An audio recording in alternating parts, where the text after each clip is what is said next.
اخلاق مند ہے اور بالکل مناسب ہے اس لڑکی کے لیے, اگر وہ ولی منع کر رہا ہے تو ایسی صورت میں ہماری شریعت اس ولی سے کہتی ہے کہ ہم نے تم کو ولی اس لیے بنایا تھا تاکہ اپنی بچی کی مصلحت اور اس کی بھلائی کی فکر کرو اور اس کے لیے سوچو. اب جب تم نے اس کی بھلائی کے لیے سوچنا چھوڑ دیا ہے تو جو منصب اور جو عہدہ تم کو دیا گیا تھا وہ تم سے چھین لیا جا رہا ہے, اب تم اس کے ولی نہیں ہو. قرآن کریم کی ایک آیت دیکھیں, اللہ رب العالمین سورہ بقرہ کی آیت ہے, اللہ رب العالمین ارشاد فرماتا ہے اعوذ باللہ من الشیطان الرجیم وَإِذَا طَلَّقْتُمُ النِّسَاءَ فَبَلَغْنَ أَجَلَهُنَّ فَلَا تَعْضُلُوهُنَّ أَن يَنكِحْنَ أَزْوَاجَهُنَّ اذا تراضوا بینہم بالمعروف. اس آیت کا آسان انداز میں مفہوم یہ ہے کہ جب کسی عورت کو طلاق ہو جائے اور طلاق کے بعد اس عورت کی عدت گزر جائے, اب عدت گزر جانے کے بعد اس عورت کو ہماری شریعت اجازت دیتی ہے کہ وہ عورت کہیں پر شادی کر لے کسی مرد سے, اور اس کے لیے رشتہ آ بھی رہا ہے, مناسب رشتہ آ رہا ہے, لیکن اس کے باوجود بھی اس کا جو ولی ہے رشتہ کرنے سے منع کر رہا ہے. فلا تعضلوهن, ان کو منع مت کرو, ان ينكحن ازواجهن, کہ وہ اپنے پہلے شوہروں سے شادی کریں.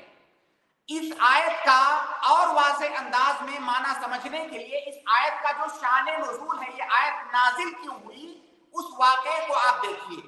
ایک صحابی تھے ماقل ابن یسار, صحیح بخاری کے اندر یہ روایت ہے. ماقل ابن یسار ایک صحابی تھے, ان کی بہن کی شادی کسی سے ہوئی تھی, اس شوہر نے ان کو طلاق دے دیا. ماقل ابن یسار کی بہن کو اس کے شوہر نے طلاق دے دیا, اور طلاق دینے کے بعد عورت عدت میں چلی جاتی ہے, اور جب تک وہ عورت عدت میں ہوتی ہے اس وقت تک اس شوہر کو اختیار ہوتا ہے کہ وہ رجوع کر لے. اور اس عدت کا اور طلاق کا مسئلہ انشاءاللہ جب ہم طلاق کے مسائل میں داخل ہوں گے تو وہاں پر اس پر تفصیل سے گفتگو کریں گے. فی الحال آپ اتنا سمجھیں کہ جب تک عورت حالت عدت میں ہوتی ہے طلاق رجعی میں, تب تک اس کے شوہر کو اختیار ہوتا ہے کہ بغیر نکاح کے وہ رجوع کر لے اپنی بیوی سے, اور اس کو دوبارہ اپنی زوجیت میں لے لے, نکاح وغیرہ کی ضرورت نہیں ہے. تو ان کی جو بہن تھی اور جن کو طلاق ہو گیا, ان کی عدت پوری گزر گئی. عدت گزر گئی تو اب رجوع نہیں کر سکتے. اب اگر دوبارہ اس کو اپنی بیوی بنانا چاہتے ہیں تو آپ کو دوبارہ اس سے نئے سرے سے نکاح کرنا ہوگا. جب اس لڑکی کی عدت گزر گئی تو جو اس کا شوہر تھا, یعنی اب جو سابقہ شوہر ہے, اس شوہر نے دوبارہ پیغام دیا شادی کا کہ میں دوبارہ شادی کرنا چاہتا ہوں. اور وہ لڑکی بھی, ماقل ابن یسار کی جو بہن تھی, وہ بھی راضی تھی کہ وہ دوبارہ سے شادی کر کے ان کی زوجیت میں جانا چاہتی ہیں جو پہلے شوہر تھے ان کے. تو ان کے جو بھائی تھے ماقل ابن یسار اور ان کے گھر والے, ان کو غیرت آئی اور انہوں نے اس کو اپنے ناک کا مسئلہ بنا لیا, اور انہوں نے کہا کہ وہ آدمی جس نے میری بہن کو طلاق دے دیا ہے, اس کی عدت گزر گئی, اس نے رجوع نہیں کیا, اب دوبارہ شادی کرنا چاہتا ہے, اب کس لیے آیا ہے, ہم اس سے شادی نہیں کریں گے. جب انہوں نے شادی, اور جب کہ وہ جو شوہر تھے ان کے وہ کفو تھے, وہ مناسب رشتہ تھا, اس کے باوجود بھی وہ لوگ منع کر رہے تھے, تو اس وقت قرآن کریم کی آیت نازل ہوئی کہ وَإِذَا طَلَّقْتُمُ النِّسَاءَ فَبَلَغْنَ أَجَلَهُنَّ فَلَا تَعْضُلُوهُنَّ, جب عدت گزر گئی اور وہ اپنے سابقہ شوہر سے شادی کرنا چاہتی ہیں تو اس سے نکاح کرنے سے منع مت کرو. تو اللہ رب العالمین نے صاف طور سے یہاں منع کیا کہ اس کو روکو نہیں, اس کی شادی کر دو. اس آیت کی روشنی میں اور اس واقعے کی روشنی میں یہ معلوم ہوتا ہے کہ اگر کسی لڑکی کا رشتہ آ رہا ہے اور وہ جو لڑکا ہے مناسب ہے, شریعت کا جو معیار ہے اس پر پورا اتر رہا ہے, وہ مناسب رشتہ ہے, اور اس کو منع کرنے کے لیے کوئی وجہ نہیں ہے, اس کے باوجود اگر ولی منع کر رہا ہے, اس کا مطلب کیا ہوا؟ اس کا مطلب یہ ہوا کہ اس لڑکی کی مصلحت میں وہ نہیں سوچ رہا ہے. تو ایسی صورت میں ہماری شریعت اس ولی کی ولایت کو ثابت کر دیتی, اس کو کینسل کر دیتی ہے. وہ آپ کی جو کرسی تھی, شریعت آپ کو اس کرسی سے بے دخل کر دیتی ہے, اب آپ اس کے ولی نہیں ہیں. اب اس کا ولی کون ہوگا؟ باپ کے بعد جس کا درجہ آتا ہے وہ ولی ہوگا، اس کی ولایت ساقط ہو جائے گی۔ تو آپ خلاصے کے طور پر یہ سمجھیں کہ اگر کوئی ولی اپنی بچی کی شادی، کوئی ایسا رشتہ آیا ہے جو رشتہ مناسب ہے، شریعت کے معیار پر پورا اترتا ہے، لڑکا صاحب دین ہے، صاحب اخلاق ہے، اس کے اندر کوئی ایسی خرابی نہیں ہے، اس کے باوجود بھی وہ جو ولی ہے وہ اس کو منع کر رہا ہے بغیر کسی معقول عذر کے۔ اس کے پاس ہو سکتا ہے عذر ہو لیکن وہ معقول عذر نہ ہو۔ جیسے کوئی آدمی، بہت سارے لوگ دیکھتے ہیں کہ وہ لڑکا جو سماج میں اسٹیٹس ہے میرے اسٹیٹس پر پورا نہیں اتر رہا ہے، جبکہ لڑکا نیک ہے، دیندار ہے، سب کچھ ہے، بس لڑکی والوں کے مقابلے میں کم امیر ہے یا اس کے پاس کم دولت ہے۔ اب یہ کوئی معقول عذر تو نہیں ہے۔ یا بہت سارے لوگ کیا دیکھتے ہیں ہم کہ بہت سارے لوگ، کوئی لڑکی جاب کر رہی ہے، اب وہ جب جاب کر رہی ہے تو لڑکی کما رہی ہے، اب وہ اگر اس کی شادی کر دیں گے تو کمائی چھن جائے گی، اب اس وجہ سے اس کی شادی میں تاخیر کر رہے ہیں، رشتے مل رہے ہیں مناسب رشتے لیکن تاخیر کرتے جا رہے ہیں۔ یا مان لیجئے کہیں ایسی جگہ سے رشتہ آیا جن کو اس لڑکی کا ولی پسند نہیں کرتا ہے اپنی کسی ذاتی مسئلے کی وجہ سے، اس نے اپنی ذاتی انا کا مسئلہ بنا لیا ہے۔ تو خلاصہ یہ کہ اگر وہ ولی اپنی کسی ذاتی مصلحت کی وجہ سے، کسی ذاتی سبب کی وجہ سے رشتہ کرنے سے منع کر رہا ہے، جبکہ اسی رشتے میں اس لڑکی کی بھلائی ہے، اس لڑکی کی مصلحت وہ رشتہ منع کر دینے میں نہیں ہے، اگر وہ ایسا کر رہا ہے تو اس کی ولایت ثابت ہو جائے گی۔ کیونکہ ولی کو ولی اس لیے بنایا گیا ہے تاکہ وہ لڑکی کی رعایت کرے، اس کی حفاظت کرے، اس کی بھلائی کے بارے میں سوچے، اور جب اس نے اس کی بھلائی کے بارے میں سوچنا چھوڑ دیا تو اس منصب کا مستحق نہیں ہے، تو اس کی ولایت ثابت ہو جائے گی۔ لیکن یہ مسئلہ بہت سینسیٹیو ہے، کیونکہ جو شریعت کا یہ حکم ہے، اس حکم کا بہت سارے لوگ بہت غلط استعمال کرتے ہیں۔ جس طرح بہت سارے قانون ہوتے ہیں، قانون صحیح ہوتے ہیں لیکن ان کا استعمال، امپلیمنٹ ان کا جو ہوتا ہے وہ غلط طریقے سے کیا، اس کو ڈیفائن غلط طریقے سے کیا جاتا ہے۔ تو اس لیے یہ جو مسئلہ ہے، اس مسئلے میں کسی عالم دین کو یا کسی عام آدمی کو، کسی ولی کو، کسی عورت کو جلد بازی میں فیصلہ کرنا اس کے لیے صحیح نہیں ہے۔ اگر کوئی ایسا مسئلہ ہے کسی عالم دین کے پاس آئے تو اس کو چاہیے کہ وہ فوراً فیصلہ نہ کرے، وہ تمام چیزوں کی تحقیقات کرے اور دیکھے کہ جو ولی منع کر رہا ہے اس کے پیچھے سبب کیا ہے۔ ہو سکتا ہے وہ جو لڑکی ہو اس کو بات سمجھ میں نہ آ رہی ہو، اس کا ولی بہتر جانتا ہے کہ اس کے لیے بہتر کیا ہے، لڑکی کے لیے وہ جانتا ہے۔ مثال کے طور پر لڑکا اتنا غریب ہے کہ وہ جانتا ہے کہ وہ جو ہے میری لڑکی اس کے ساتھ پریشان ہو جائے گی، وہ سروائیو نہیں کر پائے گا، یا اس طرح کی بہت ساری پریشانیاں ہو سکتی ہیں۔ یا لڑکی مان لیجیے کسی ایسے لڑکے سے شادی کرنا چاہتی ہے جو لڑکا جو ہے عقیدتاً صحیح نہیں ہے اور یہ اس کی مصلحت میں نہیں ہے، تو بہرحال اس ولی کو سنا جائے اور اس لڑکی کو بھی سنا جائے، اس کے بعد دیکھ کر کے بہت ہی سنجیدگی کے ساتھ، بہت ہی ٹھنڈے مزاج کے ساتھ اور بہت ہی آرام سے اس باب میں فیصلہ کرنے کی ضرورت ہے۔ بلکہ علماء نے، فقہا نے تو یہاں تک لکھا ہے، اگر کہیں پر شرعی حکومت ہے، اسلامی حکومت ہے اور وہاں پر شرعی محکمہ ہے، شرعی کورٹ ہے، تو یہ معاملہ کورٹ میں لے جایا جائے گا اور قاضی مسئلے پر غور کرے گا، پھر وہ فیصلہ صادر کرے گا۔ ایسا نہیں کہ کوئی بھی ہمہ شمع آئے اور لڑکی نے کہا کہ میرا باپ جو ہے منع کر رہا ہے اور عالم صاحب نے فتویٰ دے دیا کہ خلاص اس کی ولایت ثابت ہے۔ ایسے ولایت ثابت نہیں ہوتی ہے۔ جو ولایت ایک شرعی مسئلہ ہے جو ثابت ہے اور اس کو ثابت ہونے کے لیے پختہ دلیلیں چاہیے، تو اس لیے اس مسئلے میں یہ مسئلہ چونکہ سماج کے اندر موجود بھی ہے کہ بہت سارے اولیاء ایسے ہیں جو اپنے حق کا ناجائز استعمال کرتے ہوئے بچیوں کے ساتھ زیادتی کرتے ہیں، اور بسا اوقات وہ بچی اس کی عمر کراس کر جاتی ہے بیٹھے بیٹھے، اور یہ جو صورتحال ہوتی ہے یہ ولی اپنے ذاتی مسئلے ذاتی مصلحت کے لیے کر رہا ہوتا ہے. تو جو آپ کو ولی بنایا گیا ہے اس لیے نہیں بنایا گیا ہے کہ آپ اپنے بارے میں سوچو. ولی اس لیے بنایا گیا ہے کہ آپ اس لڑکی کے بارے میں سوچو اس کے لیے کیا بہتر ہے. لہذا اس مسئلے میں افراط اور تفریط دونوں پایا جاتا ہے اور ان دونوں سے بچنا چاہیے اور شریعت کا جو حکم ہے اسے اچھی طریقے سے سمجھ کر کے پھر اس کے مطابق عمل کرنا چاہیے. اس لیے ایک بار پھر میری گزارش ہے خاص طور سے طلاب العلم سے، علماء سے، مفتیین سے جو اس مجال میں کام کرتے ہیں کہ جب اس طرح کا کوئی مسئلہ آئے تو آپ جلد بازی میں کوئی فیصلہ نہ کریں. آپ معاملے کی تہ تک جائیں اور دیکھیں کہ وہ جو ولی منع کر رہا ہے کیا اس کے منع کرنے کے لیے کوئی معقول عذر اس کے پاس ہے، ایسا عذر جو ہماری شریعت کی نگاہ میں مقبول ہے یا نہیں ہے. یہ ساری چیزیں دیکھنے کے بعد پھر آپ فیصلہ کریں. جی شیخ، شکراً، جزاک اللہ خیر، بارک اللہ فیک.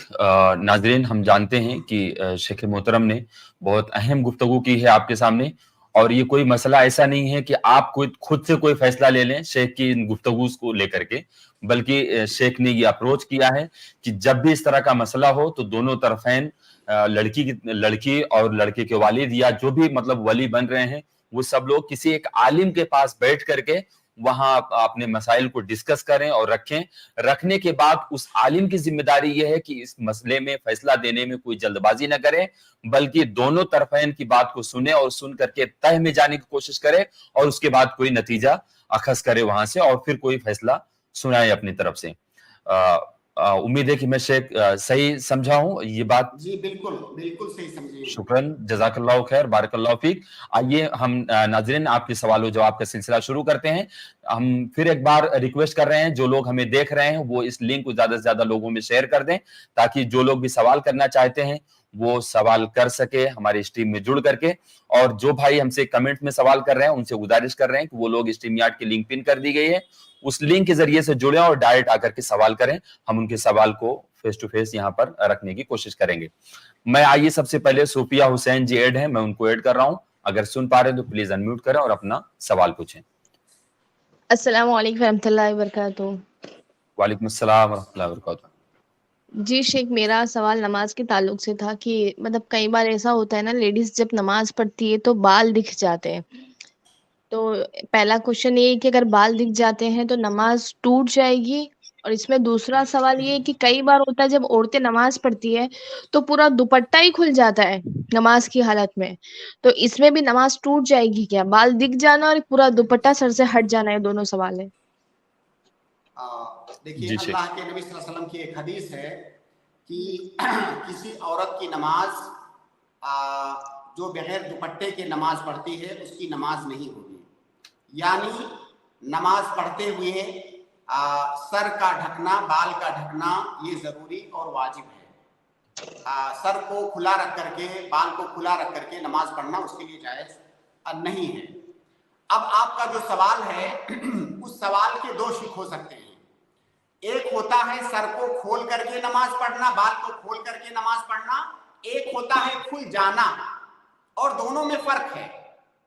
عورت دوپٹہ اوڑھ کے نماز پڑھ رہی ہے، رکوع سجدہ کرتے وقت، حرکت کرتے وقت بال کھل گیا، دکھ گیا، تو اس کا کوئی اعتبار نہیں ہے، اس سے کوئی کمی نہیں آئے گی، نماز اس کی ہو جائے گی. یہ الگ بات ہے کہ وہ نماز شروع کرنے سے پہلے اچھے سے ڈھک کر کے پھر نماز شروع کرے.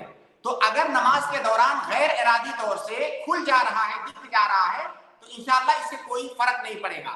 جو چیز منع ہے وہ قصدن کھول کر کے پڑھنا، یہ منع ہے. اگر وہ قصدن کھول کر کے پڑھ رہی ہے تو یہ چیز منع ہے. حرکت کے دوران کھل جانا، یا کبھی پنکھے کے نیچے نماز پڑھ رہی ہے، دوپٹہ اڑا اور بال دکھ گیا، تو اس سے کوئی فرق نہیں پڑے گا کیونکہ اس کے قصد اور ارادے کا اس میں کوئی دخل نہیں ہے. تو جو منع ہے وہ کھولنا منع ہے، کھل جانا منع نہیں ہے. جی بہن، شیخ، امید ہے کہ آپ کے سوال کا جواب ہو گیا ہوگا. شکراً، جی جزاک اللہ الحمدللہ، خیر. جزاک اللہ. السلام علیکم ورحمۃ اللہ وبرکاتہ. وعلیکم السلام ورحمۃ اللہ وبرکاتہ. میں اسامہ حمزہ جی کو ایڈ کر رہا ہوں. اگر سن پا رہے ہیں تو پلیز انمیوٹ کریں اور اپنا سوال پوچھیں.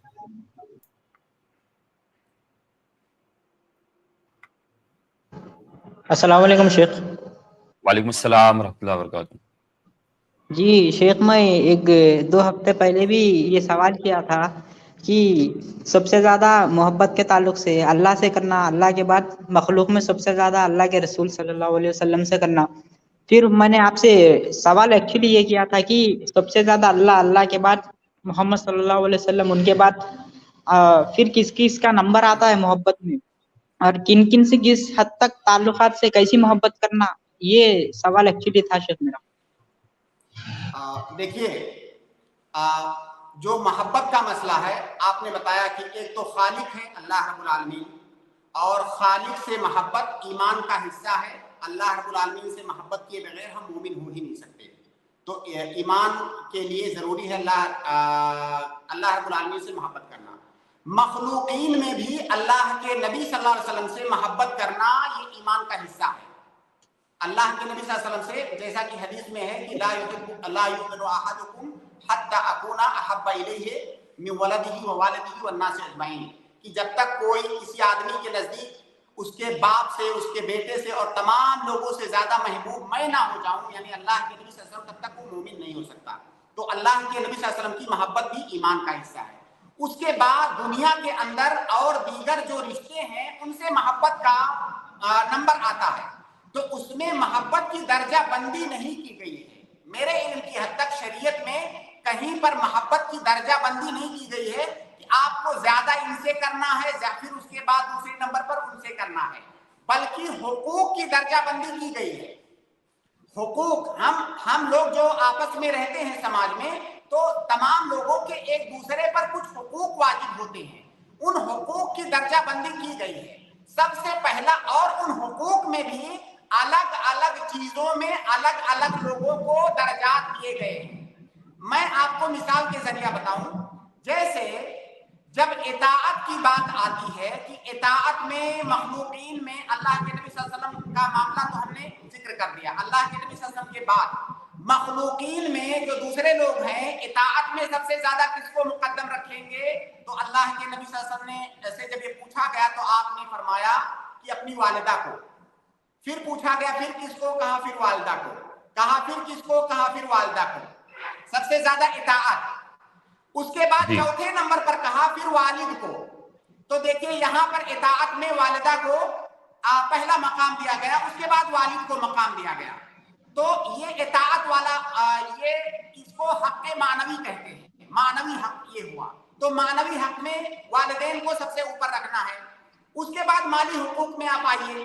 مالی حقوق میں جیسے نفقہ کا مسئلہ ہوتا ہے کہ وہ شخص جو آپ کی جانب سے نفقے کا، خرچے کا سب سے زیادہ مستحق ہے وہ کون ہے؟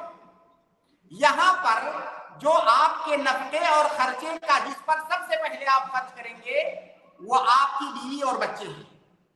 آپ کی بیوی سب سے پہلے. اسی لیے اب دیکھیں یہاں پر نفقے کے معاملے میں بیوی کو ماں باپ پر بھی مقدم کیا گیا. جیسے کسی کے پاس صرف اتنا پیسہ ہے کہ وہ یا تو اپنی بیوی کو کھلا سکتا ہے یا ماں باپ کو کھلا سکتا ہے، تو کس کو کھلانا واجب ہے؟ بیوی کو کھلانا واجب ہے. تو یہاں پہ بیوی کو کھلانا، اب یہاں پہ دیکھیے بیوی کو مقدم کیا گیا مادی حق میں. تو جو حقوق ہیں ان میں بھی حقوق ایک طرح کے نہیں ہیں، مختلف طرح کے حقوق ہیں، اور ان مختلف طرح کے حقوق میں مختلف درجہ بندی ہے.